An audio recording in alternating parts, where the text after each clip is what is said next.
Cloud Imperium Games, the developer of both Squadron 42 and our beloved Persistent Universe, has released their financials for 2022. And of course, this is just covering Star Citizen and any Squadron 42 sales.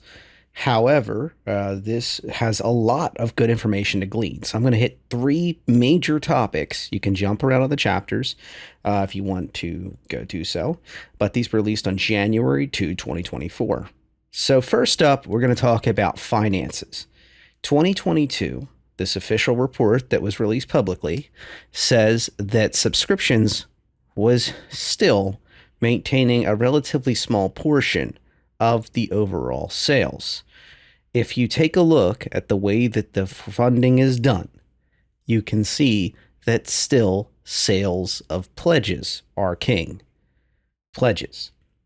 Interestingly, though, you can see a reasonable uptick in both the subscriptions over the year over year, and you can also see that there is other incomes due to incentives of partnerships with various hardware and software vendors.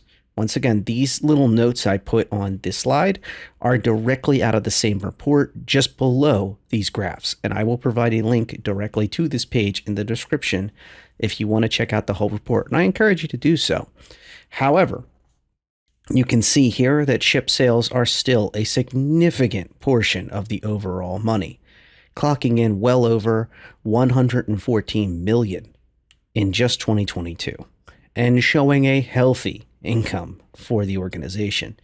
Now, I still want to note that subscriptions are not necessarily a bad thing to only be a portion of the overall sales. In general, income has been seen as selling these access passes and these subscriptions, annual subscriptions for the two different levels of subscriptions, and they've tried to push new incentives to make people interested in them.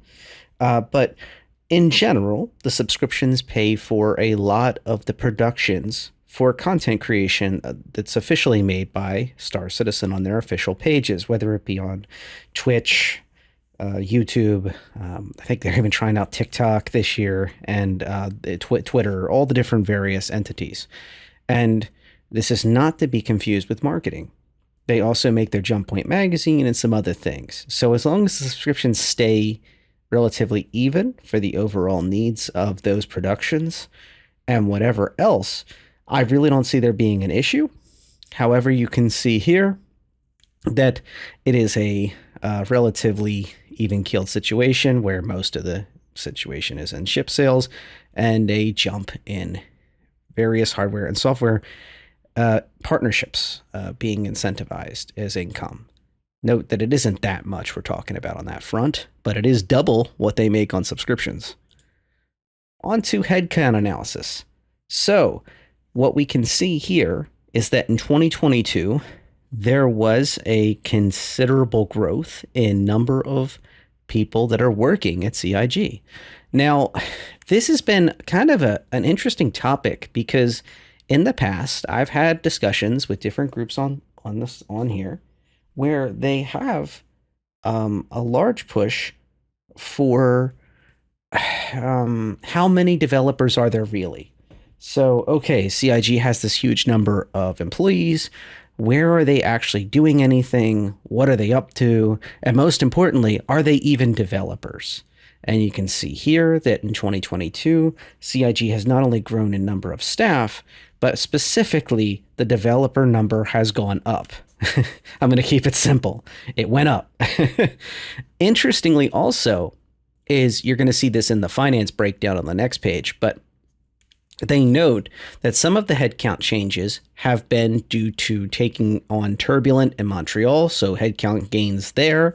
As we all know, now Montreal is now under the umbrella of CIG. They're not just a contract of CIG; they actually work for them, and they're part of the family, so to speak, fully now. But they always have been in my heart.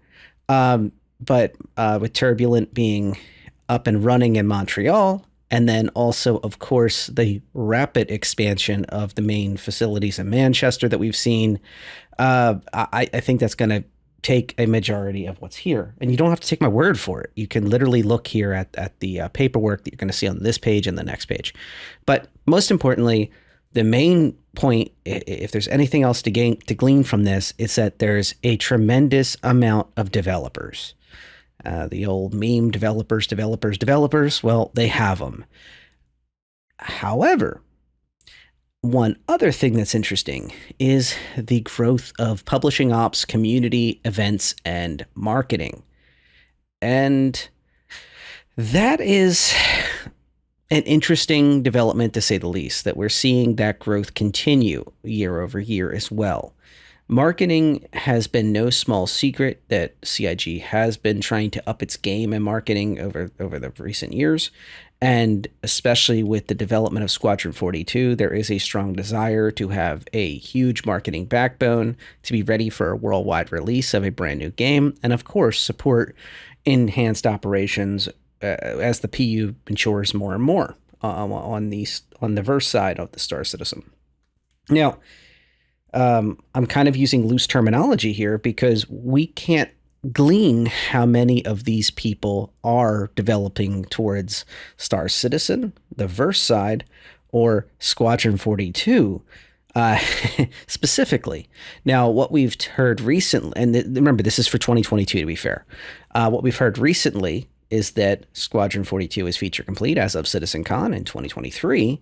And it is entirely plausible that a significant number of these developers I've just been trumpeting about were actually very hard at work, and probably were hard at work making that feature complete possible for Squadron 42 and getting polish done and everything else. In fact, we had monthly reports that said something to that extent. There was a lot of teams working on different things. How many of those equal numbers on this headcount list?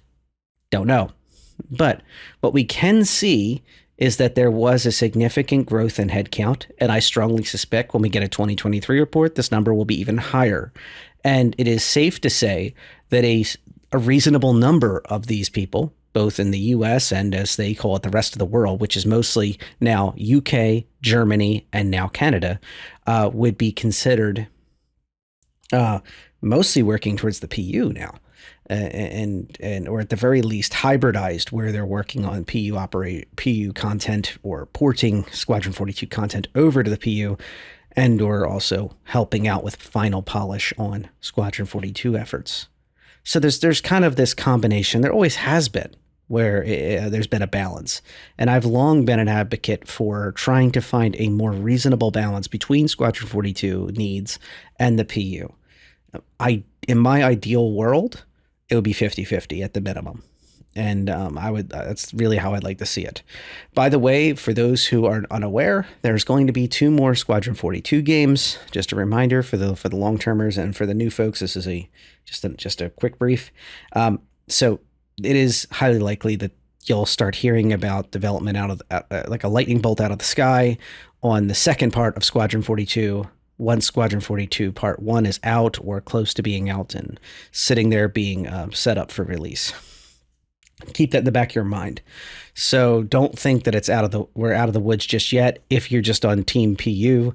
And if you're on Team, I like the single player experiences as well, and I really am looking forward to Squadron, and I don't want to have a dead end there where I'm going to spend years waiting for the next one. Rejoice, I guess. There's a huge team that can fit both the needs of these organizations. It's just a matter of how many of these people are doing what.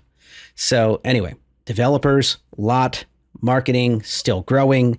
And also that covers community operations too.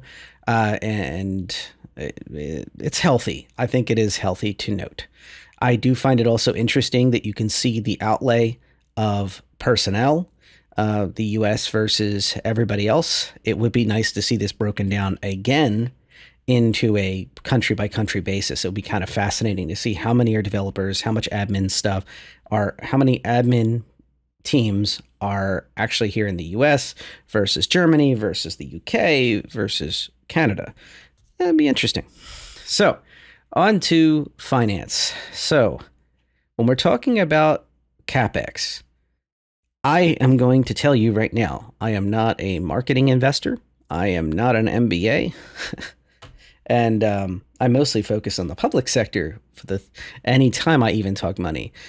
So what I'm focused on here is is plain and simple the fact that they spent a bunch of money on new offices and computer equipment, just how much that was. And if you look here, their capital expenditures for 2022 was mostly for $12.9 million was mostly for office and computer equipment for new staff members and new offices in quote rest of the world locations. And this is kind of interesting. They note that they were going to build fantastic destination places to encourage in-office work and participation. If you were living in a rock, under a rock from recent years, you will know that a lot of people were working from home. And what they're trying to do is make these places fantastic places to work so people will come back to work and be comfortable while they're working. And ideally, the thought pattern would be that they are very productive if they're comfortable working at their desks or offices, etc.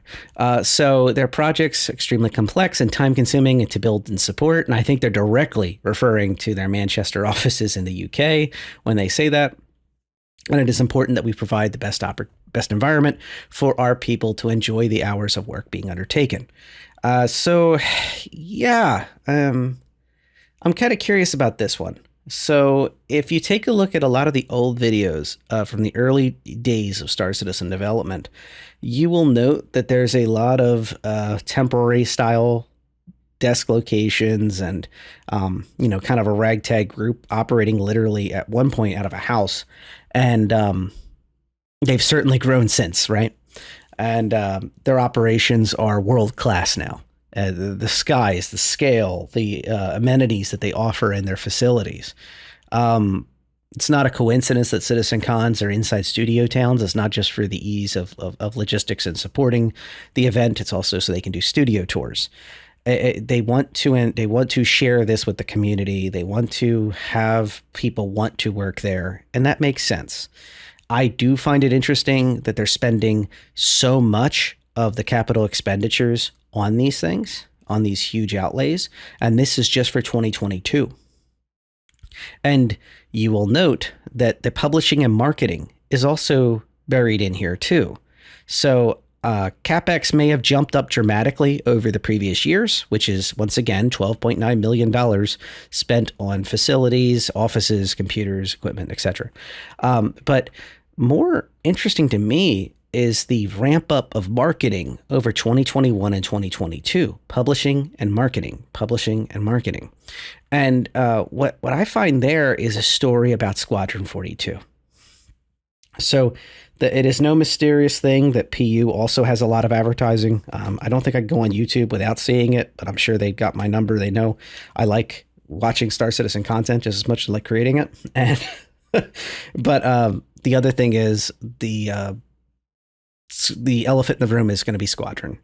I think they want to keep it relevant. They're going to spend the amount of what I'll call marketing infrastructure and publishing support necessary to make sure it has a smooth landing and transition into worldwide release. Chris Roberts himself, with his Chris and Roberts Q&A that he did at the Shanghai Bar Citizen in 2023, towards the end of 2023, stated that he hoped by October of 2024, when the next should be around then, I don't know the exact date, but when the next Shanghai Bar Citizen, he hoped to be in person, and he smirked and said directly to the camera that he can't talk about why, but he certainly will have something to go worldwide about and do a tour about. And that's his words, paraphrasing. You can check out my video to prove, you can hear his own word, him say it. But I think that's a vote of confidence. That's not a release date, but that is something where it will cost money. It will cost worldwide tour level money to get Squadron out the door. Now, if you have seen a release of a game like Battlefield, a game like Call of Duty, you've seen these larger games that really push this. Even down to, if we go a little down the tiers and we talk about World of Tanks and War Thunder and all these other games, I'm purposely picking a few different genres so nobody gets the pitchforks out. But I think that's something to remember, is that it costs a lot of money to get in front of gamers' eyes. The Squadron 42, this is part one, needs to succeed. There's two other games based upon this, and this is supposed to be the entry door for a lot of players to on ramp into the persistent universe. So, in CIG's mindset, I'm not saying this is right or wrong, but in CIG's mindset, based on how this seems like the strategy is shaping up, if they stick to this, they are expecting a massive amount of on-ramped players, and that player acquisition will be worth the marketing.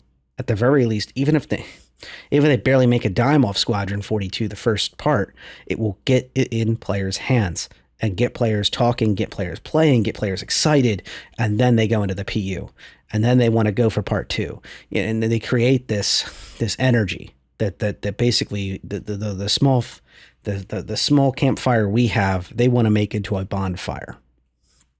So that's all my opinion at the end there. But based on what we're seeing in these cold hard cash spending and headcounts and developments, we're seeing that ramp up going. So once again, I am not a financial advisor. I am not a stock expert. I don't, to my knowledge, I don't think I own a single stock at this moment, at this very second. But what I do know is I know how to read these things to a certain extent, and I can tell you that their numbers are going up and that there is a lot to be said about this. Now, these are three things that I hit on, and I think that they have stories to attach. I didn't want to act like I'm going through reading somebody's tax report. So if you want to see the full report, it's in the description. Highly recommend it.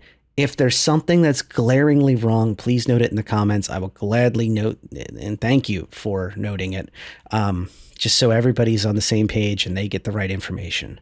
But I'm pretty sure if I keep it simple, we'll be good to go. All right, that's all I got for tonight. Fly safe.